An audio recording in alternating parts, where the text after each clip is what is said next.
അയോധ്യ രാമജന്മഭൂമി ക്ഷേത്രത്തിലെ രാംലല്ലയുടെ വിഗ്രഹമൊരുക്കിയ ശില്പിക്ക് വിസ നിഷേധിച്ച് US. Arun യോഗിരാജിനാണ് visa നിഷേധിച്ചത്. US നടക്കുന്ന ലോക കന്നഡ സമ്മേളനത്തിലെ മുഖ്യാതിഥിയായിരുന്നു അരുൺ യോഗിരാജ്. ഇവരുമായി ഡൽഹിയിൽ നിന്നും ഗൗതം അനന്തനാരായണൻ ചേരുകയാണ്. ഗൗതം, ഏത് സാഹചര്യത്തിലാണ് വിസ നിഷേധിച്ചത്?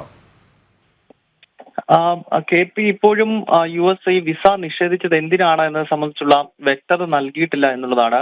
അരുൺ യോഗിരാജ് നേരത്തെ സൂചിപ്പിച്ചതുപോലെ ഏറ്റവും രാജ്യം അറിയപ്പെടുന്ന ഏറ്റവും പ്രമുഖനായിട്ടുള്ള ശില്പിയാണ്. പ്രത്യേകിച്ച് അയോധ്യയിൽ അടുത്ത കാലത്ത് പുനർനിർമ്മിച്ച രാമക്ഷേത്രത്തിലെ രാംലല്ലയുടെ ദിവ്യ വിഗ്രഹം അത് ഒരുക്കിയത് കല്ലിൽ ഒരുക്കിയത് അരുൺ യോഗിരാജാണ്. മാത്രമല്ല, നിലവിൽ ഇന്ത്യ ഗേറ്റിന് സമീപത്ത് ഇരിക്കുന്ന നേതാജി സുഭാഷ് ചന്ദ്രബോസിന്റെ 30 അടി ഉയരമുള്ള സ്തൂപം, അതോടൊപ്പം തന്നെ കേദാർനാഥിൽ ആദിശങ്കരന്റെ സ്തൂപം, ഇതെല്ലാം നിർമ്മിച്ച് ലോകത്തിൽ തന്നെ ശ്രദ്ധ പിടിച്ചുപറ്റിയിട്ടുള്ള ശില്പിയാണ് അരുൺ യോഗിരാജ്. നിരവധി അന്താരാഷ്ട്ര പുരസ്കാരങ്ങൾ ഉൾപ്പെടെ അദ്ദേഹത്തെ തേടിയെത്തിയിട്ടുണ്ട്. അദ്ദേഹം ഈ മാസം 30 മുതൽ സെപ്റ്റംബർ മാസം 3-ാം തീയതി വരെ US നടക്കുന്ന അന്താരാഷ്ട്ര കന്നഡ സമ്മേളനത്തിലെ മുഖ്യ അതിഥിയായിരുന്നു. അതിൽ പങ്കെടുക്കുന്നതിനായാണ് മൈസൂർ സ്വദേശിയായ അരുൺ യോഗിരാജും അദ്ദേഹത്തിന്റെ പത്നിയും US പോകാൻ തീരുമാനിച്ചത്. എന്നാൽ കാരണങ്ങളില്ലാതെ അദ്ദേഹത്തിന്റെ വിസ അനുവദിക്കാൻ US തയ്യാറാകുന്നില്ല എന്നതാണ് ഇപ്പോൾ ലഭ്യമാകുന്ന വിവരം.